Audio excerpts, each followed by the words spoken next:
ఆధ్వర్యంలో ఈ యొక్క సమావేశం నిర్వహిస్తున్నాము. నా పేరు యామాద్రి భాస్కర్. నేను ఒక రైతు బిడ్డని. మా నాన్నకు 15 ఎకరాల వ్యవసాయం ఉంది ఆర్మూర్ ప్రాంతంలో. పెద్ద రైతు కుటుంబం. దాంతోపాటు నేను వ్యాపారం కూడా చేస్తున్నాం. ఎక్కడ కూడా మేము రైతులని చీట్ చేయము. చీట్ చేసే లక్షణాలు మా దగ్గర లేవు. ఈరోజు ఆర్మూర్ ప్రాంతంలో ఎర్రజొన్నల మీద ఏదైతే రైతులకు అన్యాయం జరుగుతుందో నాకు స్పష్టంగా తెలుసు కనుక నాకు ఆపుకోలేక ఈ ప్రెస్ మీట్ పెట్టిన. దయచేసి ఇది ఆవేదన ఎవరి మీద కక్షగా దయచేసి ప్లీజ్. గత 30 ఏళ్ళ నుంచి ఆర్మూర్ ప్రాంతంలో ఎర్రజొన్నలు పండిస్తున్నారు రైతులు. 30 ఏళ్ళ నుంచి కూడా ఎప్పుడు బైబ్యాక్ ఒప్పందం ఉంటుంది. ముందుగానే రేటు నిర్ణయించుకొని ఆ రైతు గిట్టుబాటు అయితేనే పెడతారు. విత్తనాలు ఇచ్చినప్పుడు మూల విత్తనాలు ఇచ్చినప్పుడు పెడతారు. ఈ 10 ఇయర్స్ నుంచి బైబ్యాక్ అయితే ఒప్పందాన్ని తుంగలో దొక్కేసి దానికి తోడుగా ఈ అధికారులు కూడా సపోర్ట్ చేస్తారు. అధికారులు కూడా విత్తన కంపెనీ వారికి సపోర్ట్ చేస్తారు. ఈరోజు విత్తన కంపెనీ వారు పెద్ద సిండికేట్ అయింది. దాంట్లో అందరి పాత్ర ఉంది, ఒక 5 తప్ప. అందులో నేను కూడా ఉన్నా. ఎందుకంటే మాకు కూడా వాళ్ళు కాల్ చేశారు. కాల్ రికార్డ్స్ కూడా ఉన్నాయి, రికార్డింగ్ కూడా ఉంది. మాకు కాల్ చేసి భాస్కర్ మా సిండికేట్లో నువ్వు కూడా రావాలంటే నేను రానని చెప్పినా. నేను రాను దయచేసి. ఎందుకంటే గతంలో నా మీద అనేక కేసులు అయినాయి. ఎందుకంటే నేను ఈనాంటే మీకు కేసులు ఇప్పుడు చెప్తున్నాను. ఆ రోజు నాకు కేసు కావడానికి కారణం బీజేపీ కూడా ఇంతవరకు ఇంకో సగం పాలు కూడా నన్ను సిండికేట్లో గుంజిరాలు. నేను సిండికేట్లో పోరాటే నన్ను కేసు చేయించింది. కేసు చెప్పడంలో జీవనరెడ్డి పాత్ర ఎంత ఉందో, ఒక ఆనంద్ రెడ్డి అని దొంగ ఉంటాడు, రైతు ద్రోహి, ఎర్రజొన్నల ద్రోహి గోవింద్పేట ఆనంద్ రెడ్డి పాత్ర కూడా అంతే ఉంది. ఈరోజు కూడా ఈ ఎర్రజొన్నల ధర దిగడానికి కారకుడు కూడా ముఖ్య కారకుడు ఆనంద్ రెడ్డి. అండ్ వాడికి గ్రూప్ ఉంటుంది, వాడి గ్రూప్ ఉంటుంది. ఆ గ్రూప్ మెంబర్స్ అందరికి పేయడం కరెక్ట్ కాదు. మన పెద్దలు అయిపోతారు బాగా. దయచేసి నేను కూడా ఎర్రజొన్నలు ఇచ్చిన, మున్నజొన్న ఇచ్చిన. కమర్పల్లి గ్రామంలో, కమర్పల్లి ప్రాపర్లో నేను 30,000 రూపాయలు అగ్రిమెంట్ చేసి నేను ఆల్రెడీ డిక్లేర్ చేస్తున్నాం. 30,000 రూపాయలకే మేము పేమెంట్ చెల్లిస్తాం. ఇక్కడ తగ్గించాం మున్నజొన్నది. ఈరోజు 30,000 రైతు వేదికలో మీటింగ్ పెడతారు, గుర్తుంది అన్నారు. ఆ వేదికలో తూతు మంత్రంగా అధికారులు, జిల్లా అధికారి కానీ, వ్యవసాయ శాఖ మండలాధికారి మరియు ఏవో గారు మీటింగ్ పెట్టి తూతు మంత్రంగా బైబ్యాక్ ఒప్పందం చేసుకోండి చెప్పేస్తారు. కానీ ఇదంతా ఉత్తదే, చుట్టూ తక్కేసి మన పిల్లగా చంద్రమామయ్య రావే అంటాం అట్లా. కాబట్టి విత్తనాలు ఇచ్చినప్పుడే రైతులకు విత్తన కంపెనీ మధ్యలో ఒప్పందం ఉంటుంది. ఆ ఒప్పందం ప్రకారం నడుచుకోవాలా. ఇవాళ ఈ సిండికేట్ ఏదైతే అయిందో, ఈ Anand Reddy group, syndicate group వారు ఎటువంటి ఒప్పందం లేకుండా మూల విత్తనాలు ఇచ్చింది.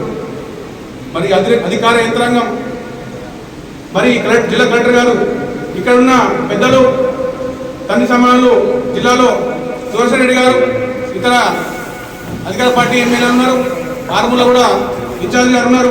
మరి మీరు ఏం చెప్తున్నారు అన్న? ప్లీజ్ దయచేసి రైతు పక్షాన ఉండండి. అదేవిధంగా అహర్నిశలు కొట్లాడే మా యొక్క రైతు నాయకులు, మా దేవరామన్న, మా ప్రభాకర్ అన్న, మా ముత్యన్న, ఎటువేరన్న ఈరోజు రైతు కష్టాల్లో ఉన్నాడు. 30 రూపాయల ఎర్రజొన్నలు తెచ్చి 33 చేసి ఈరోజు పెరికేట్ సంఘంలో నిన్న 33 రూపాయలకు కొనుగోలు చేశారన్న. 5 రూపాయలు అంటే దాదాపు 4,000 బండ్లు, అంటే 4 లక్షల క్వింటాలు ఇంటూ 5 రూపాయలు అంటే 20 కోట్ల నష్టం ఈరోజు రైతులకు. ఈరోజు దయచేసి 4 లక్షల క్వింటాలు ఇంటూ 5 రూపాయలు అన్న. 38 మైనస్ 33 ఎంత? 5 రూపాయలు అన్న. తిరన్న 5 రూపాయలు ఇంటూ 4 లక్షల క్వింటాలు, దట్ మీన్స్ 20 కోట్ల నష్టం ఈ వారం 10 రోజులు జరుగుతుంది రైతులకు. అంటే 5 రూపాయలు నష్టం. 5 రూపాయలు ఇంటూ 4 లక్షల క్వింటాలు కొట్టండి మీరు, 20 కోట్ల నష్టం.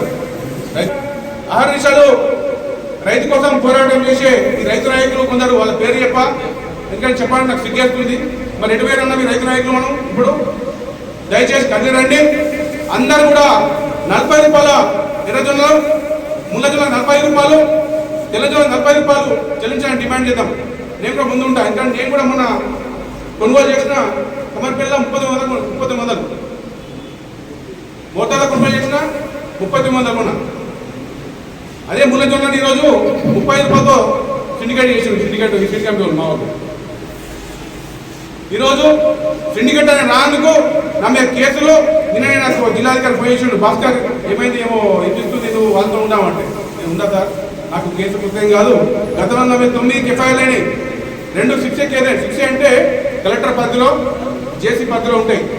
మీకు ఐడియా ఉందా లేదా? పట్ల జీవన్ రెడ్డి అండ్ ఈ దొంగ ఆనంద్ రెడ్డి, మన అప్పల ఆనంద్ రెడ్డి దొంగ నా 2 కార్లు, నా 2 గోడౌన్ ఫ్రీ చేసారు.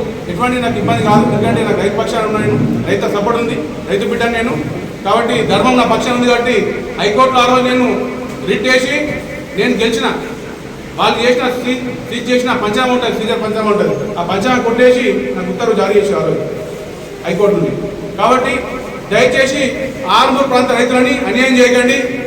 రైతులు కూడా తొందరపాటి పాలు అమ్మకండి, స్టాక్ పెట్టండి. దీనికి ఒక సాగు చెప్తున్నారు ఏమనంటే సౌదీ ధర దిగిపోదన్న. సౌదీకి, దుబాయ్కి, మన ఏంటి ఇరాన్కు, అమెరికాకు సంబంధం లేదు. ఎర్రజోన్లు మొత్తం 80% ఎర్రజోన్లు అమ్మేంతా మన భారతదేశంలో అమ్ముతుంది, అంటే నార్త్ ఇండియాలో అమ్ముతుంది. 20% మాత్రం పాకిస్తాన్లో అమ్ముతుంది. ఇది వాస్తవం మాట. పాకిస్తాన్ మనకు ఎక్స్పోర్ట్ లేదు కాబట్టి వయా దుబాయ్ పోతుంది సార్ సరుకు. ఇక్కడ బాంబే పోర్ట్ నుండి, గుజరాత్ అదాని పోర్ట్ నుండి, బాంబే నుండి దుబాయ్ పోతుంది. దుబాయ్ షిప్లో మళ్ళీ పాకిస్తాన్ పోతుంది. పాకిస్తాన్ ఎటువంటి యుద్ధం లేదు, అక్కడ సరుకు బ్రహ్మాండంగా పంపిస్తున్నారు వయా. కానీ 100% సరుకుల 80% నార్త్ ఇండియాలో ఇప్పుడు అమ్ముతుంది. ఈ మార్చ్, ఏప్రిల్, మే, జూన్ దాకా అమ్ముతుంది. పాకిస్తాన్ ఎప్పుడు అమ్ముతుంది? 20% సరుకు అక్టోబర్, నవంబర్, డిసెంబర్ అమ్ముతుంది. దాన్ని పూచిగా ఊహించి ఈరోజు ఈ సిండికేటు విత్తన వ్యాపారులు 38, 40 రూపాయల ఎర్రజొన్నల్ని 33 తెచ్చారు. దయచేసి మీరందరూ కూడా పత్రికాముఖంగా ప్రభుత్వం మీద రాస్తారా, మరి ఇతర కంపెనీ మీద రాస్తారో రైతులకు న్యాయం చేసే విధంగా రాయాల్సిన మీ అందరినీ నేను రిక్వెస్ట్ చేస్తున్నాను. Thanks for watching. Like, share and subscribe.